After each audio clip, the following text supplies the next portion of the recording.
This is Strictly Sports with John Binho. On the 26th of January this year, the sports world received a great shock when basketball legend Kobe Bryant passed away.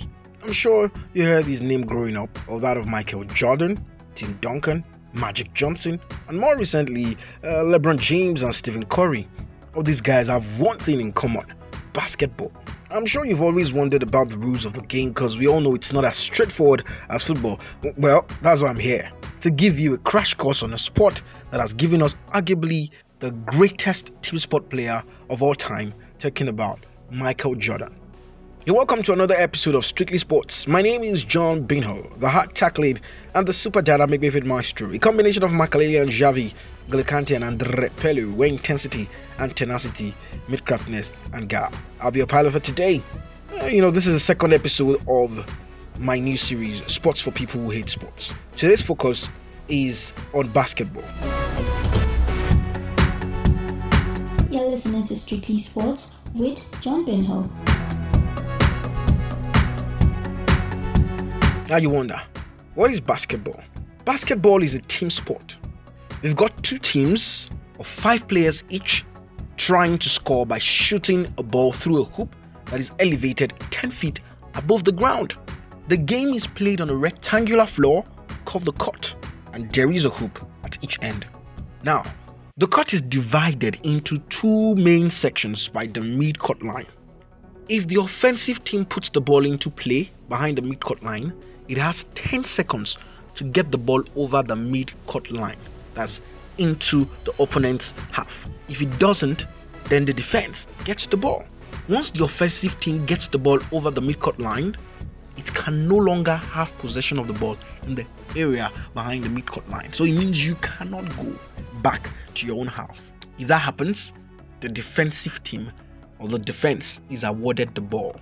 Now, the ball is moved down the court toward the basket by dribbling or by passing. The team with the ball is called the offense, while the team without the ball is called the defense. The defense tries to steal the ball, contest shots, deflect passes, and garner rebounds. Now let's talk about the point system. When a team makes a basket, they get 2 points, and the ball goes to the other team. If a basket or a field goal is made outside of the 3-point arc, then that basket is worth 3 points. A free throw is worth 1 point. Okay, now listen. Free throws are awarded to a team according to some formats involving the number of fouls committed in the half and or the type of foul committed. Fouling a shooter always results in 2 or 3 free throws being awarded the shooter, depending upon where he was when he shot. If he was beyond the 3-point arc, then he gets 3 shots. I'll explain that later, don't worry. Other types of fouls do not result in free throws being awarded until a certain number have accumulated during a half, called team fouls. I will also explain that later.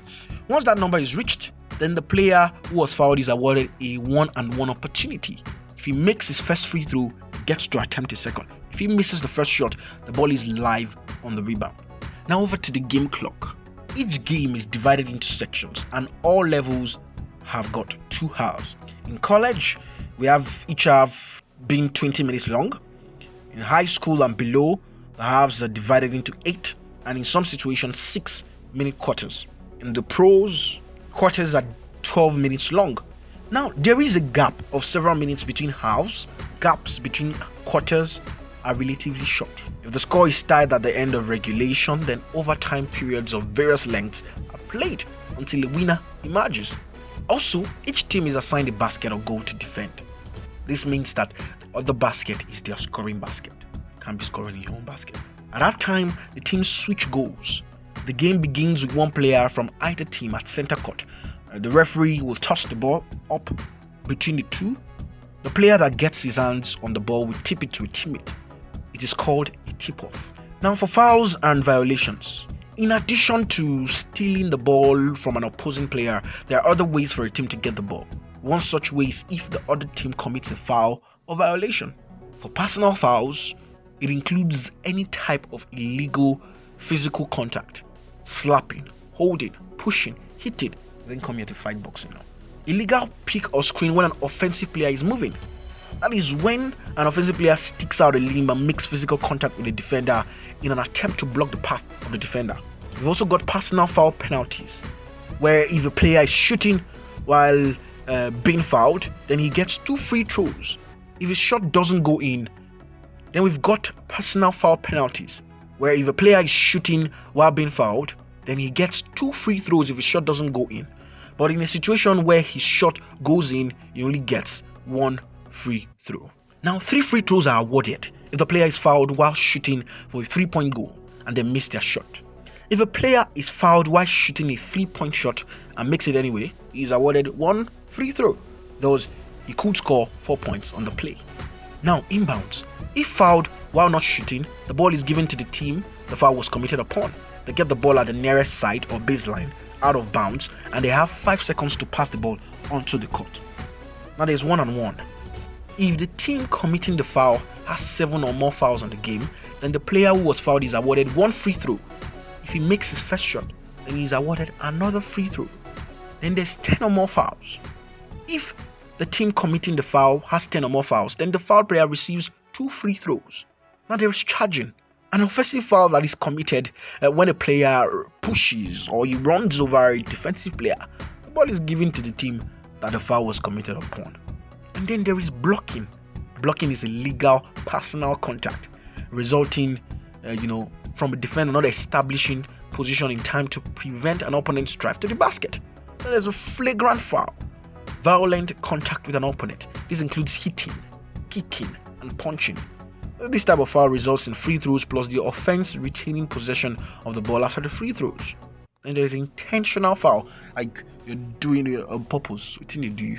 When a player makes physical contact with another player with no reasonable effort to steal the ball, it is a judgment call of the officials. Now, technical foul. A player or a coach can commit this type of foul. It does not involve player contact or the ball, but is instead about the manners of the game, obscenity, foul language, obscene gestures, and even arguing can be considered a technical foul, as can technical details regarding filling in the scorebook improperly or dunking during warm-ups. Now, violations. Walking or traveling. I remember then growing up, you'd move the ball anyhow. People were like, you traveled, or you went on a journey. Taking more than a step and a half without dribbling the ball is traveling. Moving your pivot foot once you stop dribbling is traveling. Then there's palming or carrying. When a player dribbles the ball with his hand too far to the side of, or sometimes even under the ball. Then there's double dribble. Dribbling the ball with both hands on the ball at the same time, or picking up the dribble and then dribbling again is a double dribble. And there's held ball. Occasionally, 2 or more opposing players will gain possession of the ball at the same time. In order to avoid a prolonged and or violent tussle, the referee stops the action and awards the ball to one team or the other on a rotating basis. Then there's what they call goaltending. If a defensive player interferes with a shot while it's on the way down toward the basket after having touched the backboard, or while it's in the cylinder above the rim, it's goaltending and the shot counts. If committed by an offensive player, it is a violation and the ball is awarded to the opposing team for a throw-in. Then there's backcourt violation. Once the offense has brought the ball across the midcourt line, they cannot go back across the line during possession. If they do, the ball is awarded to the other team to pass inbounds. Now, time restrictions. The player passing the ball inbounds has 5 seconds to pass the ball. If he does not, then the ball is awarded to the other team. Other time restrictions include the rule that a player cannot have the ball for more than 5 seconds when being closely guarded, and in some states and levels, shot clock restrictions requiring a team to attempt a shot within a given time frame. Now, the player positions. Center. Centers are generally the tallest players. They generally are positioned near the basket. For the offensive, the center's goal is to get open for a pass and shoot. They're also responsible for blocking defenders, known as picking or screening, to open other players up for driving to the basket for a goal. Centers are expected to get some offensive rebounds and putbacks. Now, the defensive. On defense, the center's main responsibility is to keep the opponents from shooting by blocking shots and passes in the key area. They're also expected to get a lot of rebounds because they are taller. Now, the second position, forward. Your next tallest players will most likely be your forwards. While a forward may be called upon to play under the hoop, they may also be required to operate in the wings and corner areas. Offensive forwards are responsible to get free for a pass, take outside shots, drive for goals, and rebound. The defensive responsibilities include preventing drives to the goal and rebounding. Now the third position, the guard.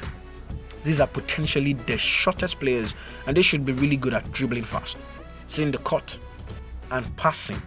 It is their job to bring the ball down the court and set up offensive plays. Offensive, dribbling, passing, and setting up offensive plays are a guard's main responsibilities. They also need to be able to drive to the basket and to shoot from the perimeter. Now the defensive. On defense, a guard is responsible for stealing passes, contesting shots, preventing drives to the hoop, and for boxing out. Now to summarize it all, the 5 positions in basketball is the center, the point guard, the shooting guard, the small forward, and the power forward. Alright, that's all I will be taking as far as basketball rules are concerned. If you want to learn more, just go online and try to get more. I'm sure this would help you go a long way in this regard. This is Strictly Sports with Jumping Hope. This is where I call it wraps on another wonderful episode of Strictly Sports. Thanks for joining me on this fantastic sports ride. Jumbio is my name, and I am the super dynamic Griffin Maestro. Don't forget to spread kindness around wherever you find yourself. Also, practice social distancing. Wash and sanitize your hands, and stay safe. Bye for now.